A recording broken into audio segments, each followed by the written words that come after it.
सभी को नमस्कार। सभी का हार्दिक स्वागत है chemistry by Ramniwas Suiwal sir YouTube channel पर। और हम अध्ययन कर रहे थे 12th साइंस की रसायन विज्ञान के लेसन नंबर 7 का, यानी पी ब्लॉक एलिमेंट्स का, पी खंड के तत्वों का अध्ययन हम कर रहे थे।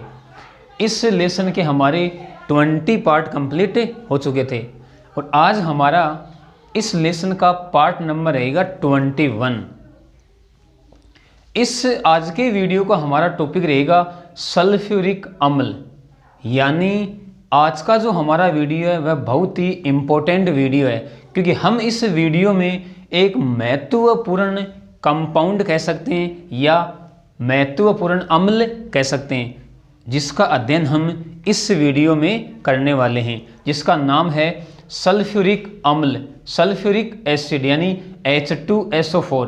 तो आप मेरे साथ अंत तक बने रहेंगे और वीडियो को आप एंड तक पूरा देखेंगे ताकि आपको ये क्लास अच्छी तरीके से समझ में आ जाए।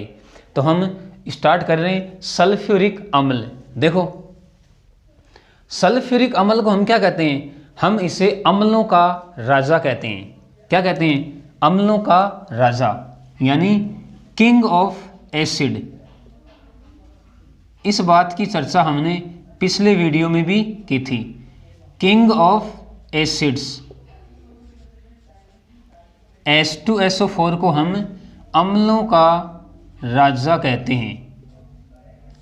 अम्लों का राजा, किंग ऑफ एसिड। और इस H2SO4 को हम किंग ऑफ केमिकल्स भी कहते हैं। क्या कहते हैं? किंग ऑफ केमिकल्स, यानी रसायनों का राजा भी इसे कहते हैं। रसायनों का राजा बड़ा ही महत्वपूर्ण अम्ल है और औद्योगिक दृष्टि से महत्वपूर्ण अम्ल है। क्या कहेंगे हम? औद्योगिक दृष्टि से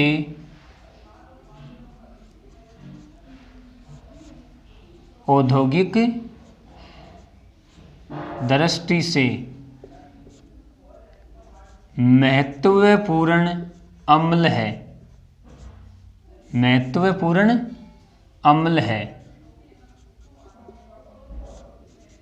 तो देखो, हमने क्या कहा? H2SO4 को किंग ऑफ एसिड्स यानी अम्लों का राजा कहते हैं, किंग ऑफ केमिकल्स रसायनों का राजा कहते हैं, और औद्योगिक दृष्टि से यह महत्वपूर्ण अम्ल है। अब देखो, सल्फ्यूरिक अम्ल के निर्माण की दो विधियां हैं। निर्माण की विधियां,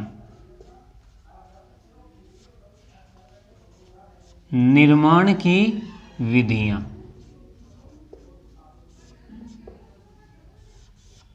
पहली विधि है संस्पर्श विधि। संस्पर्श विधि, या इसे हम कहते हैं संपर्क विधि। संपर्क विधि, यानी इसे हम कहेंगे कॉन्टैक्ट मेथड। क्या कहेंगे? कॉन्टैक्ट मेथड या कॉन्टैक्ट प्रोसेस। दूसरी विधि होती है सीसा कक्ष विधि। सीसा कक्ष विधि, और इसे हम कहते हैं लेड चेम्बर। क्या कहते हैं? Lead chamber method. Lead chamber method. अब देखो, इसमें तो क्या होता है?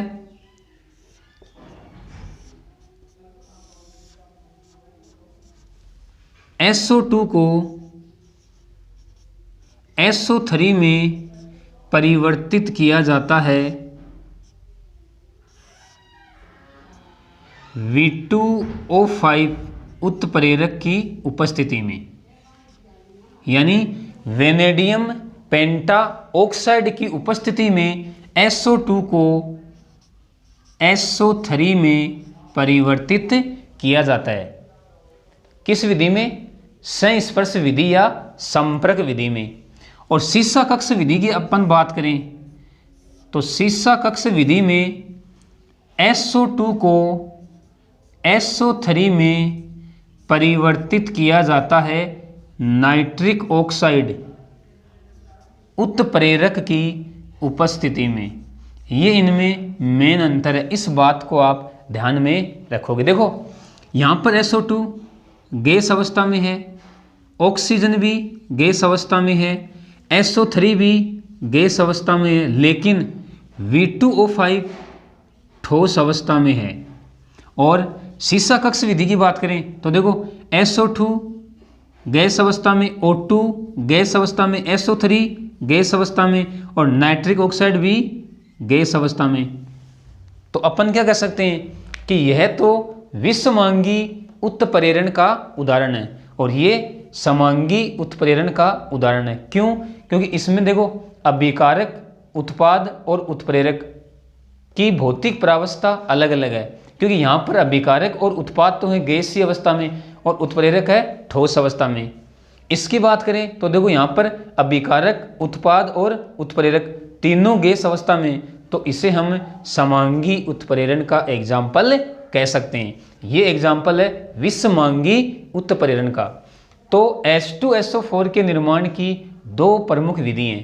पहली विधि मैंने आपको बताई संस्पर्श विधि या संपर्क विधि, कॉन्टैक्ट मेथड। इसमें SO2 को SO3 में V2O5 उत्प्रेरक की उपस्थिति में परिवर्तित किया जाता है। या अपन ऐसे कह सकते हैं कि SO2 को ऑक्सीजन के साथ V2O5 उत्प्रेरक की उपस्थिति में अभिकृत किया जाता है।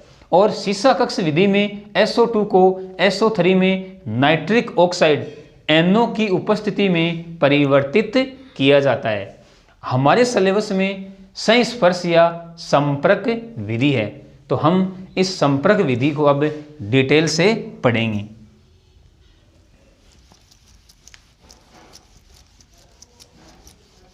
संपर्क विधि, H2SO4 के निर्माण की संपर्क विधि।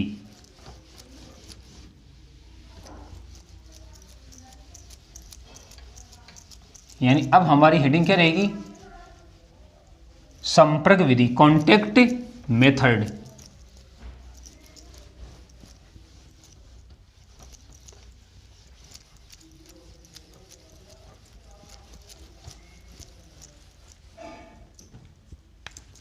संपर्क विधि, संस्पर्श विधि भी इसे कहते हैं।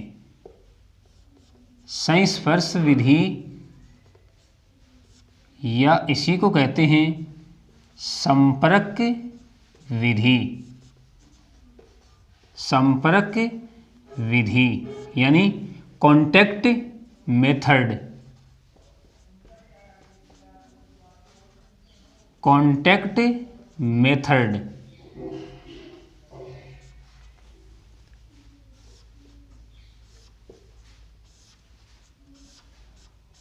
देखो संपर्क विधि के द्वारा H2SO4 का निर्माण 3 पदों में संपन्न होता है। देखते हैं हम पद फर्स्ट, पद फर्स्ट या स्टेप फर्स्ट कह सकते हैं। देखो पद फर्स्ट में क्या होगा? पद फर्स्ट में हम कहेंगे सल्फर या सल्फाइड अयस्क को, सल्फर या सल्फाइड अयस्क को वायु यानी ऑक्सीजन, ऑक्सीजन की उपस्थिति में,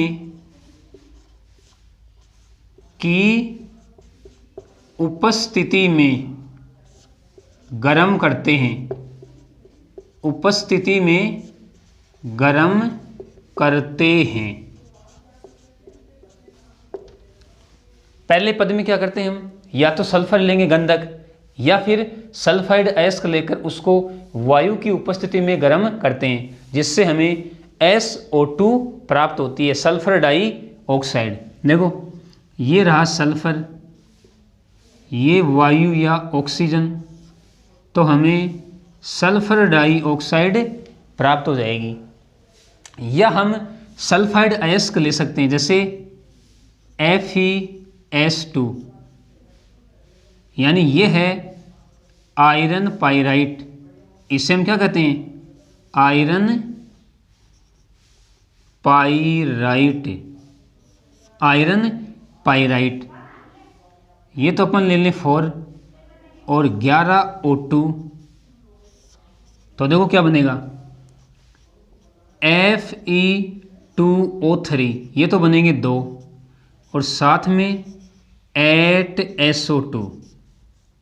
यानी बात सीधी सी ये है कि प्रथम पद में हम या तो सल्फर को ऑक्सीजन के साथ अभिकृत करवाएंगे तो हमें SO2 प्राप्त होगी, या फिर हम कोई सल्फाइड अयस्क लेंगे, जैसे मैंने यहाँ पे लिया है आयरन पाइराइट FeS2, इसको हमने ऑक्सीजन के साथ अभिकृत करवाया तो क्या बना Fe2O3 और सह उत्पाद के रूप में हमें क्या प्राप्त हुआ SO2, सल्फर डाइऑक्साइड।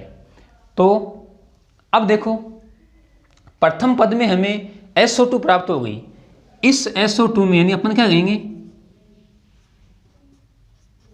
प्राप्त SO2 में धूल के प्राप्त SO2 में धूल के कण एवं आर्सेनिक के यौगिकों की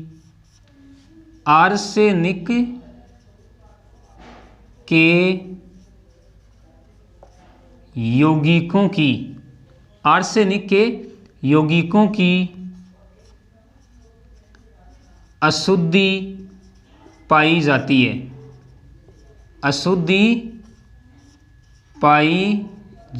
है,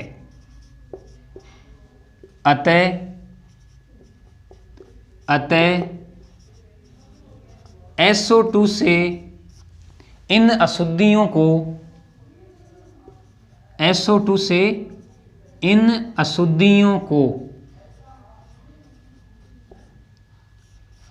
SO2 से इन अशुद्धियों को हटाया जाता है।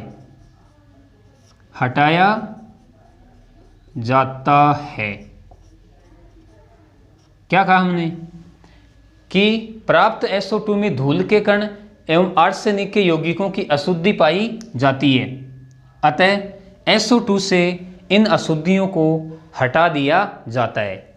फिर हम पद सेकंड की बात करते हैं। पद सेकंड या स्टेप सेकंड, इसमें क्या होगा देखो, इसमें SO2 को V2O5 उत्प्रेरक की उपस्थिति में ऑक्सीजन के साथ अभिकृत करवाया जाता है। क्या कहेंगे इस पद में SO2 को वेनेडियम पेंटाऑक्साइड उत्प्रेरक की उपस्थिति में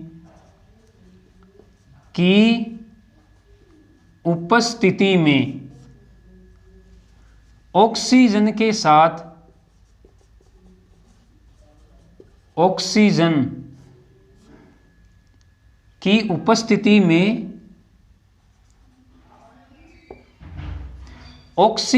साथ अभिकृत करवाया जाता है।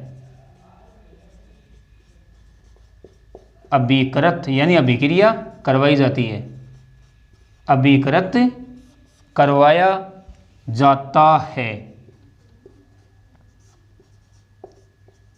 यानी अपन कह सकते हैं 2SO2 प्लस O2 उत्प्रेरक रहेगा V2O5 उत्प्रेरक, तो SO2 SO3 में परिवर्तित हो जाती है। यानी सेकंड पद में क्या होगा, इस पद में SO2 को वेनेडियम पेंटाऑक्साइड V2O5 उत्प्रेरक की उपस्थिति में ऑक्सीजन के साथ अभिकृत करवाया जाता है। अब देखो यह अभिक्रिया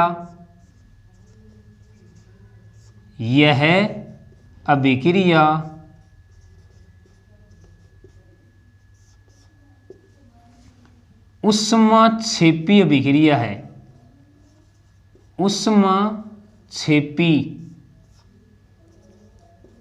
अभिक्रिया है। ऊष्माक्षेपी अभिक्रिया है। देखो इस अभिक्रिया के दौरान ऊष्मा बाहर निकलती है और निकलने वाली ऊष्मा का मान होता है माइनस, निकलने वाली ऊष्मा को हम माइनस से दिखाते हैं, -196.6 किलो जूल पर मोल। निकलने वाली ऊष्मा को हम ऋणात्मक साइन से दर्शाते हैं, यानी इतनी ऊष्मा इस अभिक्रिया के दौरान बाहर निकलती है। इसलिए हम क्या कह सकते हैं कि यह अभिक्रिया ऊष्माक्षेपी अभिक्रिया है। अब देखो यह अभिक्रिया ऊष्माक्षेपी अभिक्रिया है, यानी यहाँ पर हमें SO3 को अधिक मात्रा में प्राप्त करना है। तो देखो लासोतेलिए के नियमानुसार क्या कहेंगे, लासोतेलिए के नियमानुसार अगर अभिक्रिया को हम अग्र दिशा में संपन्न करवाएं तो देखो यहाँ पर अभिकारक के अणुओं की संख्या 2 और 1 3 है और उत्पाद बन रहा है। उत्पाद के अणुओं की संख्या 2 है, यानी अपन क्या कह सकते हैं, अपन कह सकते हैं यहाँ पे लासोतेलिए के नियमानुसार या लासातेलिए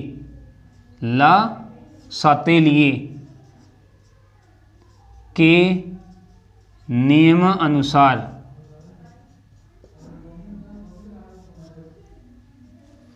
अगर अभिक्रिया में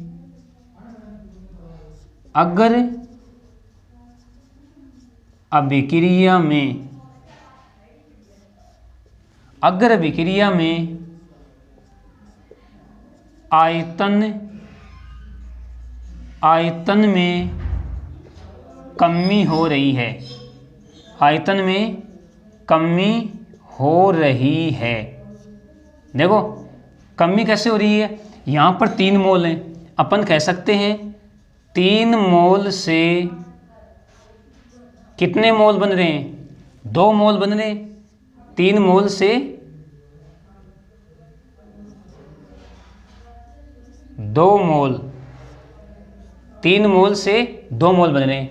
यानी अगर अभिक्रिया हो रही है तो लासोतेलिए के नियमानुसार अगर अभिक्रिया में आयतन में कमी हो रही है। कमी क्यों हो रही है, क्योंकि यहाँ पर 3 मोल हैं और उत्पाद के 2 मोल बन रहे हैं। यानी यदि हमें इस अभिक्रिया को अग्र दिशा में संपन्न करवाना है, यानी अधिक मात्रा में SO3 प्राप्त करनी है, तो इसके लिए हमें उच्च दाब रखना होगा।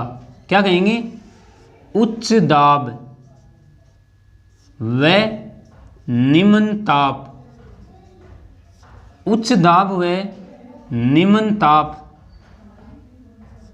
अब देखो यहां पर दाब का मान कितना होगा, दाब का मान यहां पे रखा जाता है 2 बार, और जो ताप है, ताप का मान रखा जाता है 720 केल्विन। 720 केल्विन दाब का मान 2 बार। अब देखो यहाँ पर निम्न ताप है, इसका मतलब निम्न ताप पर तो फिर अभिक्रिया की गति क्या हो जाएगी, मंद हो जाएगी। केमिकल काइनेटिक्स वाले चैप्टर में हमने पढ़ रखा है कि ताप बढ़ाने पर अभिक्रिया का वेग बढ़ता है और ताप कम होने पर अभिक्रिया का वेग घटे जाता है।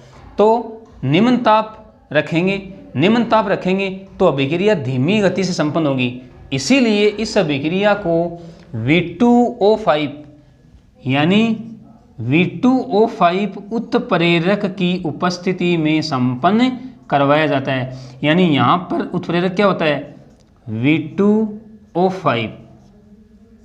तो क्या बताया मैंने कि हमें अधिक मात्रा में उत्पाद प्राप्त करने के लिए इस अभिक्रिया को उच्च दाब व निम्न ताप पर संपन्न करवाना होता है। दाब का मान यहाँ पर 2 बार होता है, ताप का मान यहाँ पर 720 केल्विन होता है। अभिक्रिया अधिक वेग से संपन्न हो इसलिए इस अभिक्रिया को वेनेडियम पेंटाऑक्साइड उत्प्रेरक की उपस्थिति में संपन्न करवाया जाता है। तो ये तो कंडीशन हो गई कि अधिक मात्रा में उत्पाद प्राप्त करने के लिए, या अपन ऐसे कह सकते हैं कि ज़्यादा मात्रा में SO3 प्राप्त करने के लिए आवश्यक शर्तें।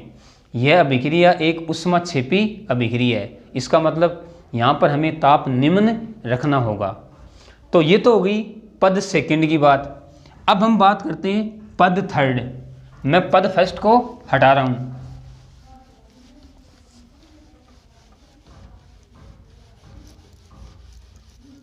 अब हम पद थर्ड की बात करते हैं।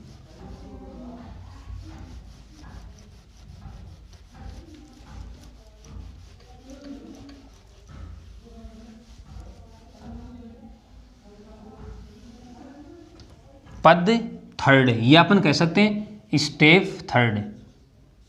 देखो पद थर्ड में क्या होगा, हम कहेंगे कि जो SO3 है, SO3 को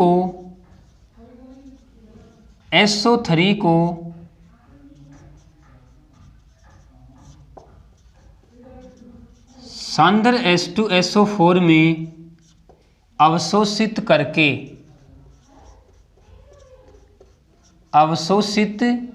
करके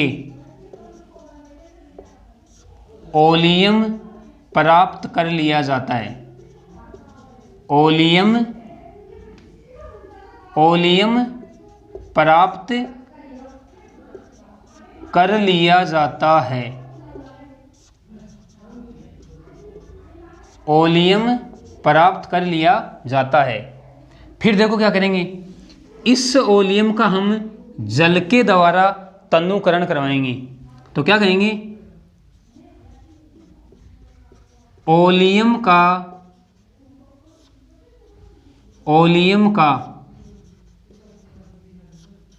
जल के द्वारा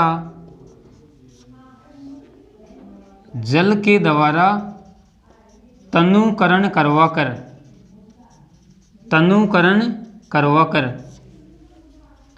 इच्छित सांद्रता वाला, क्या कहेंगे, इच्छित सांद्रता वाला सल्फ्यूरिक अम्ल प्राप्त कर लिया जाता है। सल्फ्यूरिक अम्ल प्राप्त कर लिया जाता है।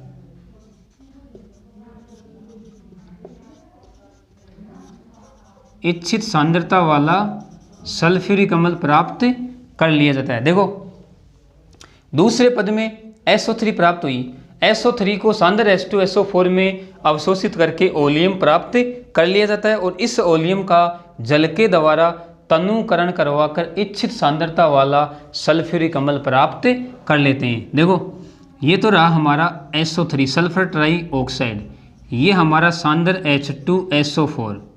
तो पहले क्या बनेगा, ओलियम, यानी H2S2O7, देख सकते हो आप, H2S2O3 और O4 यानी O7, इससे हम क्या कहते हैं, ओलियम। यहाँ लिख रहा हूँ मैं ओलियम।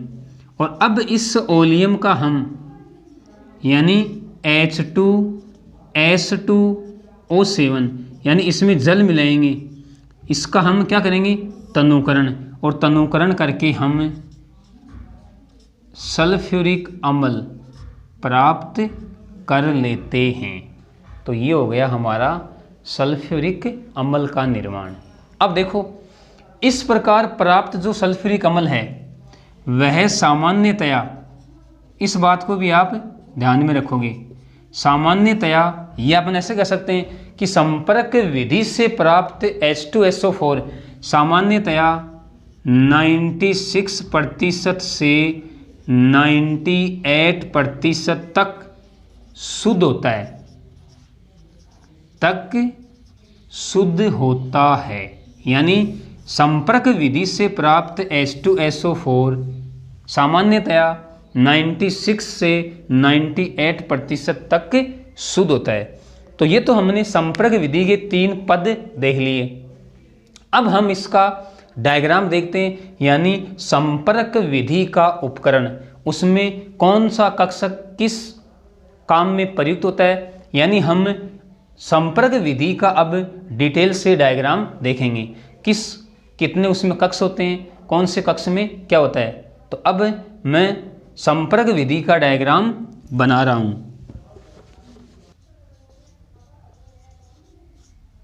देखो, ये है हमारी संस्पर्श विधि या संपर्क विधि का डायग्राम। आपको शायद अच्छे से डायग्राम दिख रहा होगा। देखो, अब हम एक एक कक्ष को देखते हैं कि किस कक्ष में कौन सा कार्य होता है। देखो, ये है पाइराइट बर्नर।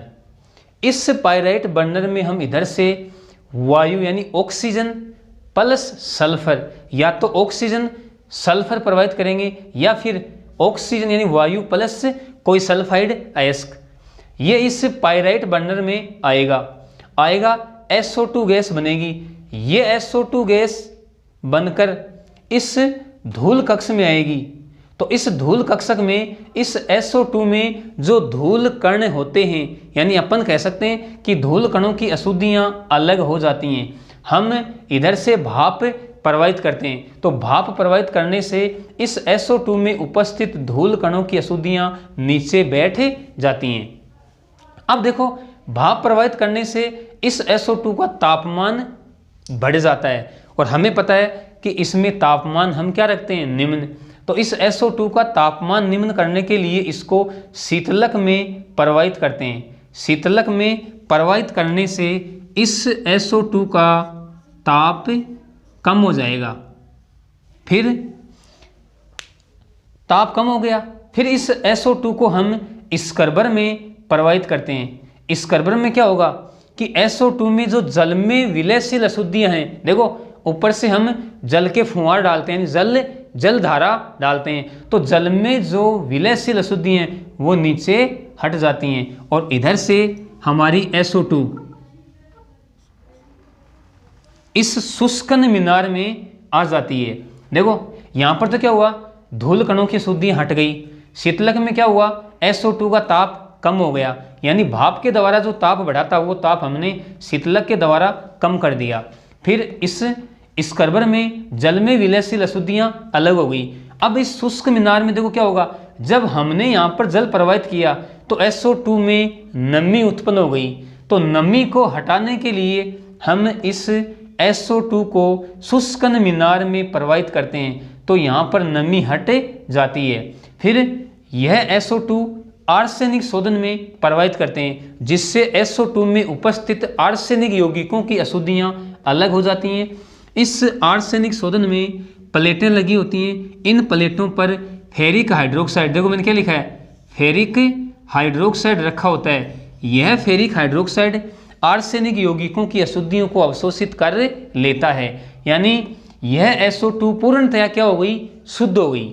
अब देखो, इस SO2 को परीक्षण बॉक्स में प्रवाहित करते हैं, और परीक्षण बॉक्स में इसलिए प्रवाहित करते हैं कि हमें ये जांचना होता है कि कुछ अशुद्धियां इस SO2 में शेष तो नहीं रह गई हैं। अगर अशुद्धियां शेष रहती हैं तो हमें इस परीक्षण बॉक्स से मालूम हो जाता है। अगर अशुद्धियां हैं तो वापस से इस SO2 को इधर से प्रवाहित करते हैं, और अगर अशुद्धियां नहीं हैं तो फिर हम इस SO2 गैस को रूपांतरण कक्ष में प्रवाहित करते हैं। रूपांतरण कक्ष में V2O5 की छड़ें लगी होती हैं, तो यहाँ पर यह SO2 अभिक्रिया कर SO3 में परिवर्तित हो जाती है। SO3 में परिवर्तित होने के बाद यह SO2 इस चेंबर में प्रवाहित करते हैं, जिसमें हम ऊपर से सांद्र H2SO4 डालते हैं, और इधर से SO2 यानी यहाँ पर SO2 गैस आ गई। ये SO2 गैस इस सांद्र H2SO4 में अवशोषित होकर ओलियम बना देती है, यानी H2S2O7, और इस ओलियम को हम इधर से प्राप्त कर लेते हैं, यानी इसको हम जल में मिलाकर इसका तनुकरण करके इच्छित सांद्रता का H2SO4 प्राप्त कर लेते हैं। तो ये हमारी संपर्क विधि का डायग्राम हो गया। आप अच्छे से डायग्राम को समझेंगे, एक दो बार आप इसका अभ्यास करेंगे। जितना आप अभ्यास करोगे बनाने का, उतना अच्छा आपको ये डायग्राम बनाने आने लग जाएगा। यानी डायरेक्ट यहाँ से क्वेश्चन बनता है कि संपर्क विधि का नामांकित चित्र बनाइए। तो आप अच्छे से इसका अभ्यास करोगे। तो एक बार आप इसका स्क्रीनशॉट ले लो अच्छे से।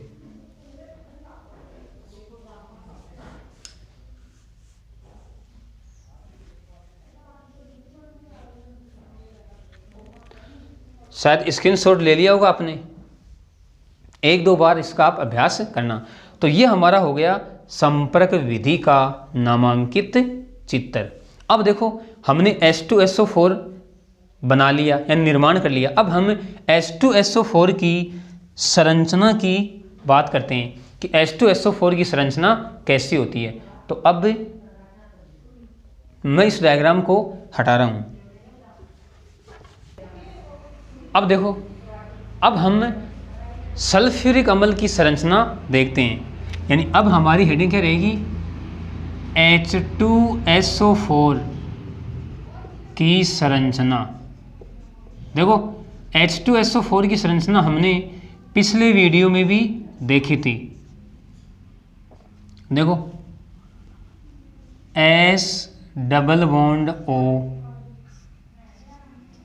OH OH और डबल बॉन्ड O।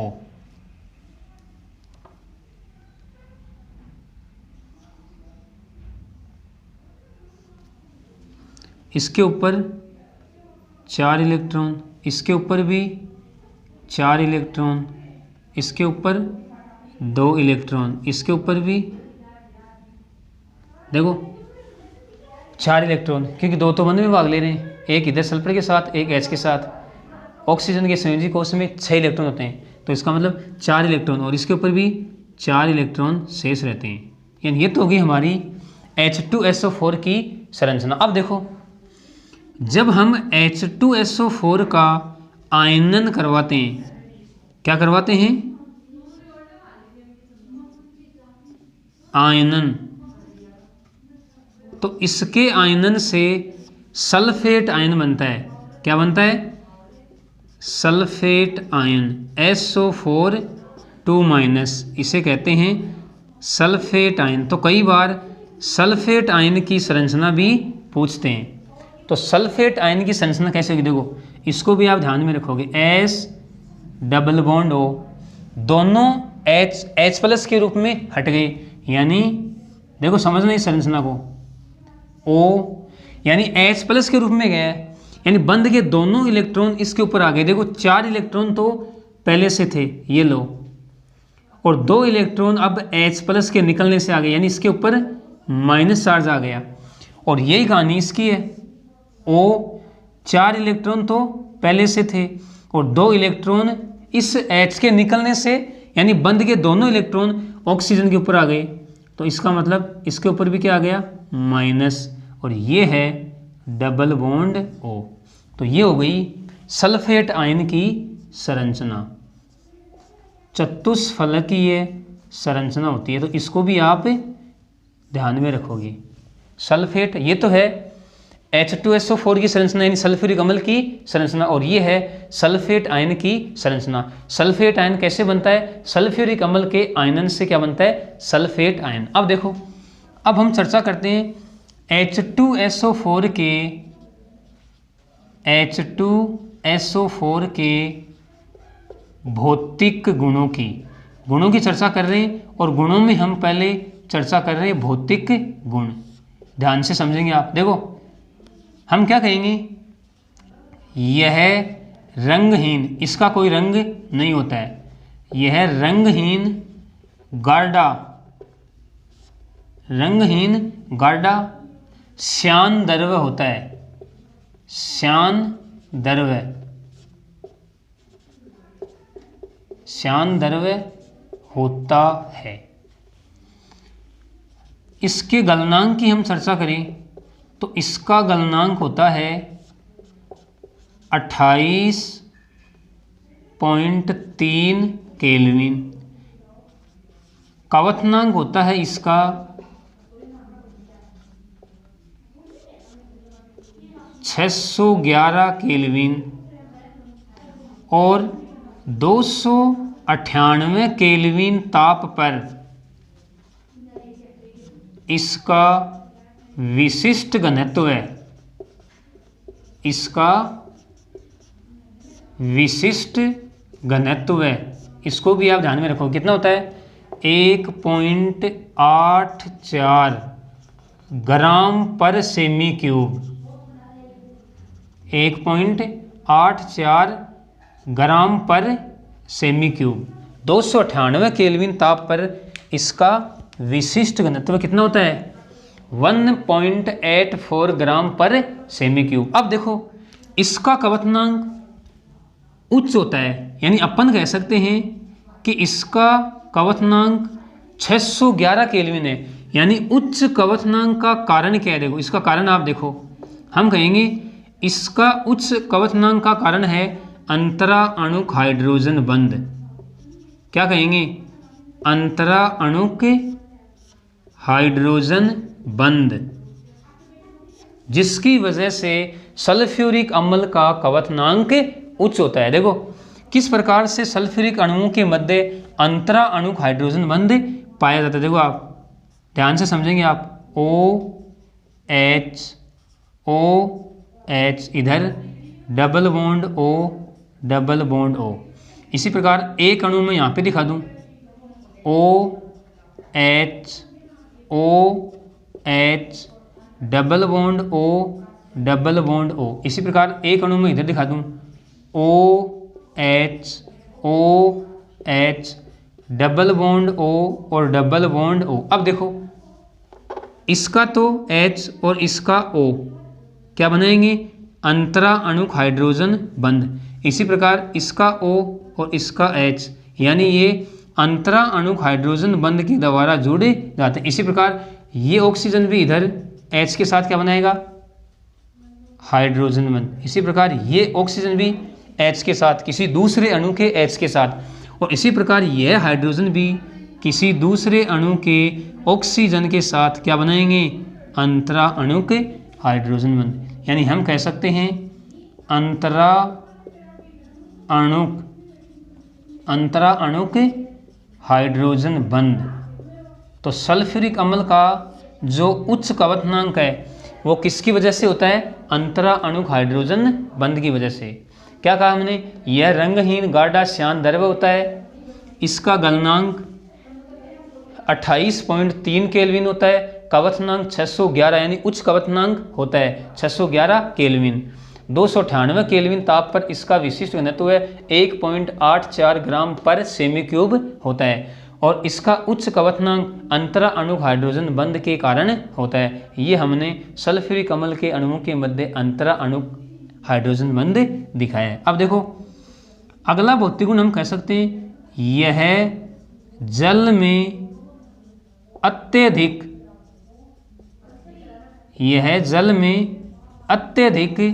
विलयशील होता है।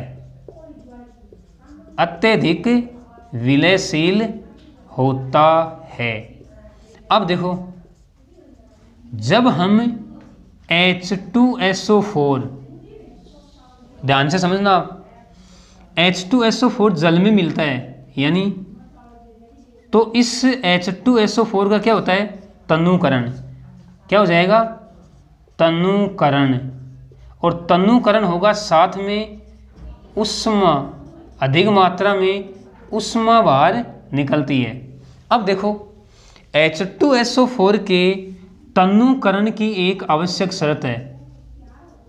तनुकरण की आवश्यक शर्त जो आपको प्रैक्टिकल की दृष्टि से भी याद रखनी है।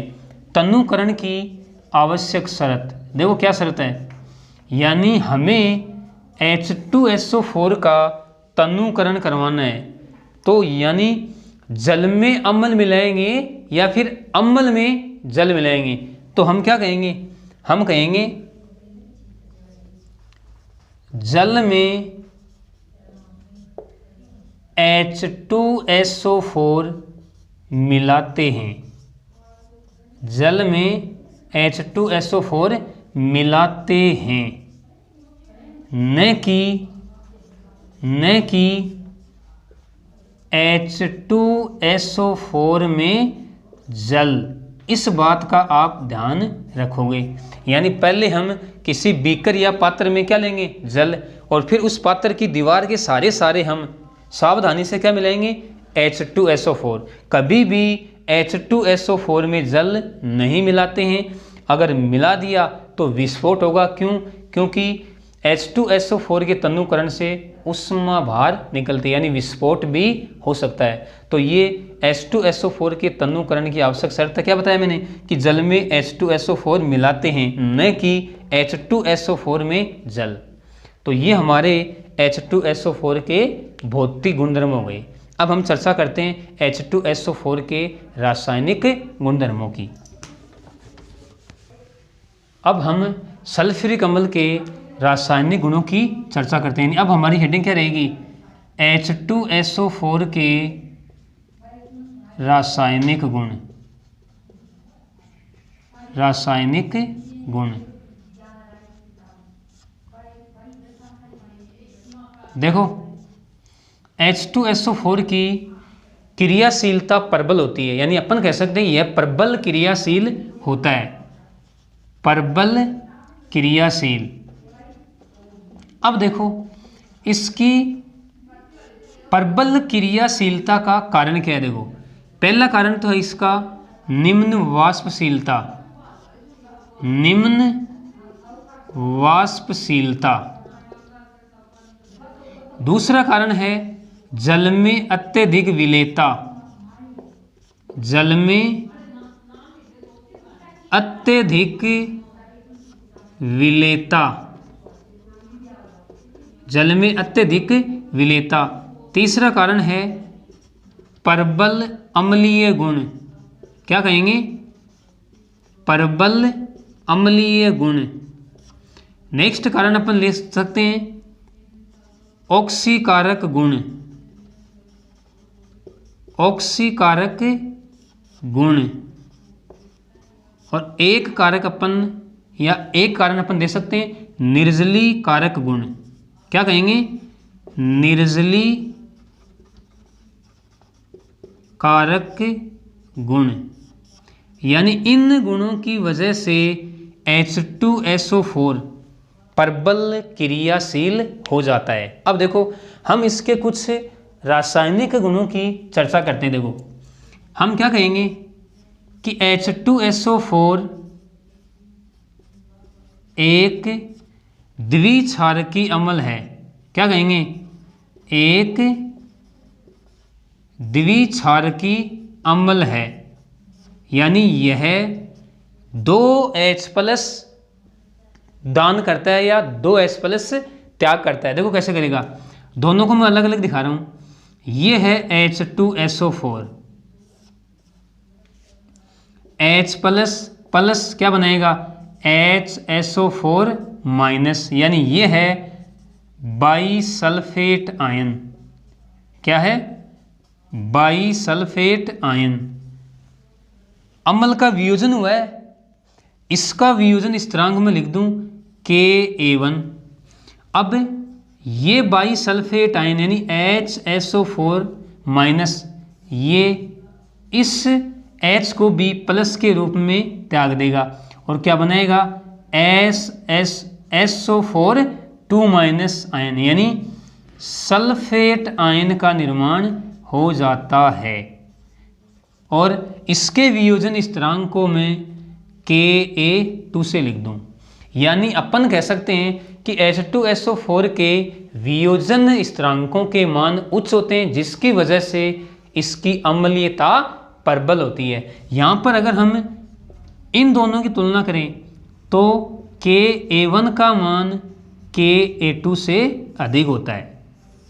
ये इसका पहला रासायनिक गुण हमने देख लिया। दूसरे रासायनिक गुण में हम क्या कह सकते हैं कि यह सक्रिय धातुओं के साथ अभिक्रिया कर 2 प्रकार के लवण बनाता है। क्या कहेंगे, दो प्रकार के लवण, देखो दो प्रकार के लवण कैसे बनाएगा, देखो मैं ले रहा हूँ सोडियम धातु प्लस H2SO4, तो क्या बनाएगा ये बनाएगा Na2SO4 और साथ में हाइड्रोजन गैस मुक्त हो जाएगी। यानी ये तो बन गया सोडियम सल्फेट, यानी ये तो है सिंपल लवण या सिंपल साल्ट। और दूसरा यह बनाता है अम्लीय लवण, देखो कैसे बनेगा 2Na प्लस 2H2SO4, यह बनाएगा 2NaHSO4 और साथ में हाइड्रोजन गैस मुक्त हो जाएगी। यानी इसका नाम क्या है, इसका नाम है सोडियम बाईसल्फेट। क्या कहेंगे, सोडियम बाईसल्फेट। देखो ये अम्लीय लवण है, अम्लीय लवण।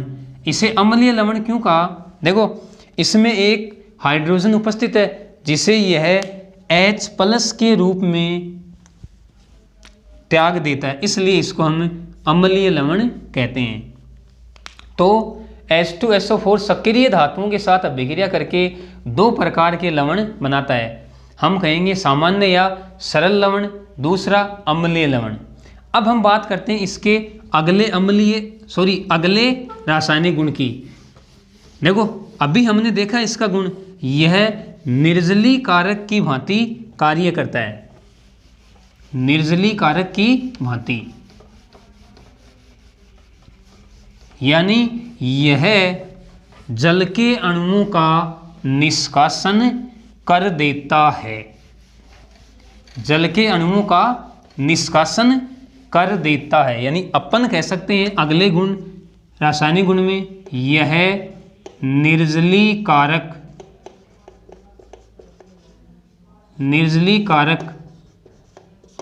की तरह व्यवहार करता है।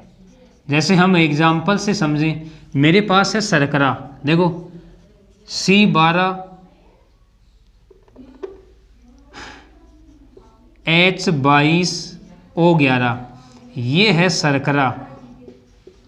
इस शर्करा में यदि मैं H2SO4 अम्ल मिला दूं तो यह क्या कर देगा, यानी अपन कह सकते हैं यह इस शर्करा का क्या कर देगा, निर्जलीकरण, H2SO4, और क्या बनाएगा, देखो 12C प्लस क्या कहेंगे 11H2O, देख सकते हो आप।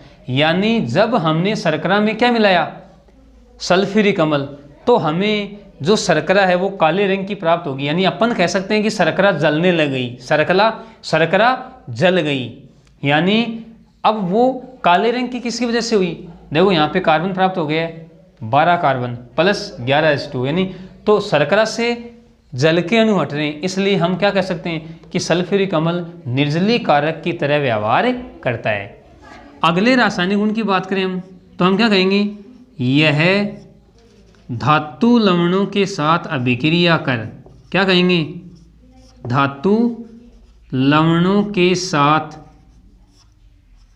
अभिक्रिया कर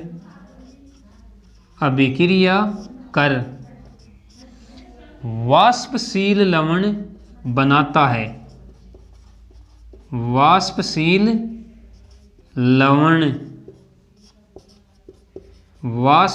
लवण बनाता है। देखो हम एग्जाम्पल से समझते हैं, देखो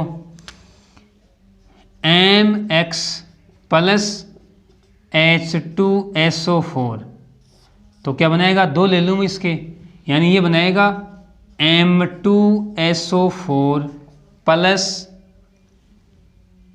2 हाइड्रोजन और 2 अक्ष यानी 2HX।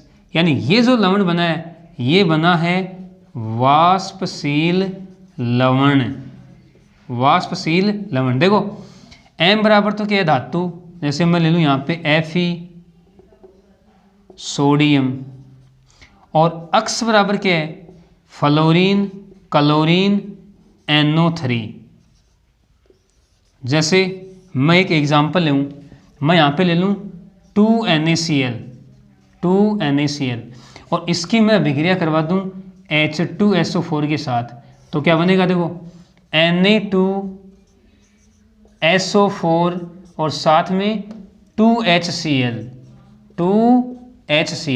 यानी ये बन गया सोडियम सल्फेट। क्या बन गया सोडियम सल्फेट। तो यह धातु लवणों के साथ अभिक्रिया कर वाष्पशील लवण बनाता है। अगला रासायनिक गुण हम लेते हैं कि सल्फ्यूरिक अम्ल ऑक्सीकारक की तरह व्यवहार करता है। अब देखो अगला रासायनिक गुण हम क्या कह सकते हैं कि H2SO4 ऑक्सीकारक की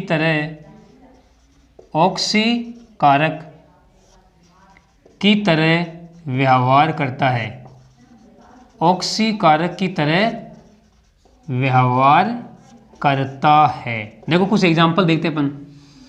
कार्बन, इसकी अभिक्रिया हम करवा रहे हैं H2SO4 के साथ,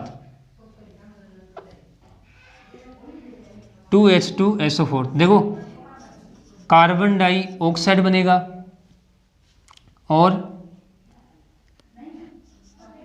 SO2 और साथ में 2H2O। देखो अब हम बात करते हैं कॉपर की, Cu प्लस 2H2SO4, तो क्या बनेगा देखो, एक तो CuSO4 plus SO2 plus 2H2। देखो संतुलित आप कर लेना अभिक्रिया को। देखो इसमें देखते हैं अपन 2 दूनी 4, 2 दूनी 4, सल्फर कितने हैं, देखो 2 सल्फर हैं, 2 सल्फर हैं। अब हम बात करते हैं सल्फर की अभिक्रिया अगर हम H2SO4 के साथ करवाएंगे तो देखो 2 ले लूँ मैं तो 3 तो SO2 और साथ में 2H2O। देख सकते हो आप 8 ऑक्सीजन है तो 6 तो ये रहे और 2 ये। देखो इसमें देख लो आप H कितने हैं, 4H, 2 सल्फर, 2 सल्फर, ऑक्सीजन 4 दूनी 8, तो देखो 2 तो यहाँ पे 2 दूनी 2 और 4 6, 6 2 8। अब देखो आप कि H2SO4 ऑक्सीकारक की तरह व्यवहार किस प्रकार करता है। देखो यहाँ पर कार्बन का ऑक्सीकरण अंक 0 है, या अपन कह सकते हैं कार्बन की ऑक्सीकरण अवस्था 0 है, और यहाँ पे +4, इसका मतलब कार्बन का यहाँ पे क्या हुआ है ऑक्सीकरण। अरे ऑक्सीकारक का मतलब दूसरों का तो ऑक्सीकरण और स्वयं का अपचयन। ऐसे देखो यहाँ पर कॉपर की ऑक्सीकरण अवस्था 0 है और यहाँ पर +2, इसका मतलब कॉपर का भी क्या हो गया ऑक्सीकरण, और ये कहानी सल्फर में है, सल्फर का यहाँ पे क्या हो गया ऑक्सीकरण। तो ये तो हो गए सल्फ्यूरिक अम्ल के रासायनिक गुणधर्म, और अब हम अंत में सल्फ्यूरिक अम्ल के उपयोग देखते हैं। देखो ये है H2SO4 के उपयोग। देखो किसी भी राष्ट्र का अगर हमें औद्योगिक सामर्थ्य देखना है, यानी उस राष्ट्र का औद्योगिक स्तर क्या है, तो हम H2SO4 के उत्पादन से किसी भी राष्ट्र के औद्योगिक स्तर की सामर्थ्य या औद्योगिक स्तर बता सकते हैं। यानी किसी राष्ट्र में जितना ज़्यादा सल्फ्यूरिक अम्ल का उत्पादन हो रहा है, उपयोग हो रहा है, तो उस राष्ट्र का औद्योगिक स्तर उतना ही उच्च होता है। यानी अपन कह सकते हैं कि H2SO4 एक बहुत ही महत्वपूर्ण अभिकर्मक होता है। तो पहला इसका उपयोग है प्रयोगशाला अभिकर्मक के रूप में। दूसरा सीसा संचायक सेल, जिसे हम सीसा संचायक बैटरी भी कहते हैं, उसमें विद्युत अपघटय के रूप में H2SO4 का उपयोग होता है। धातु क्रम में, यानी धातु क्रम में जो विद्युत लेपन की जो प्रक्रिया होती है वहाँ पर H2SO4 का उपयोग होता है। तो अपन कह सकते हैं धातु क्रम में H2SO4 का उपयोग होता है। इसके अलावा नाइट्रोसेल्यूलोज के निर्माण में अपमार्जक उद्योग में, पेट्रोलियम शोधन में, ऑक्सीकारक के रूप में और निर्जलीकारक के रूप में।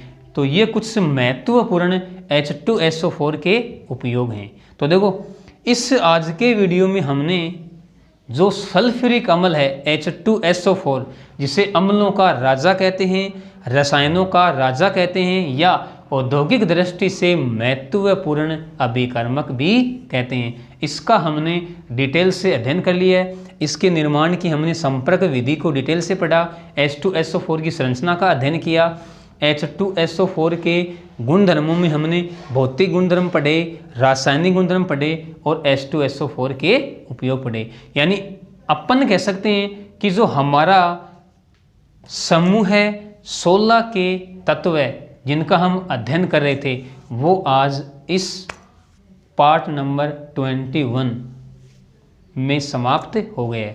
यानी अब हम नेक्स्ट वीडियो में वर्ग 17 के तत्व स्टार्ट करेंगे नेक्स्ट वीडियो में। तो आज के लिए इतना ही। ओके, धन्यवाद।